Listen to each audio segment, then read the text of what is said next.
Nga pala. Guys, ito nga pala yung ating na-finish na project. Tatapos lang yan.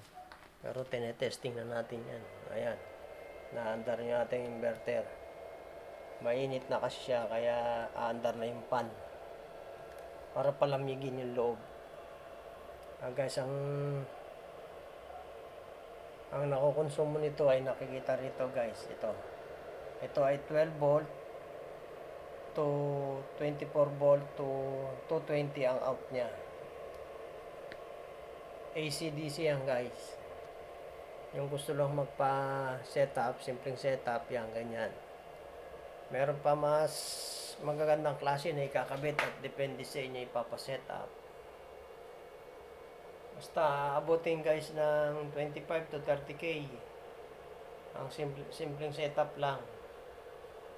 Ito ay magagamit nyo na sa may kukonek ito sa main ng inyong breaker. 220 napapasok mula sa bahay, lalabas 220. Ito 220 din mula dito sa set nito. Kaya magagamit niyo yan. Ang may sasaksak nyo dito guys ay mga ilaw sa bahay, electric fan at washing. At sa araw naman guys, ito ay mag-charge papunta rito sa battery.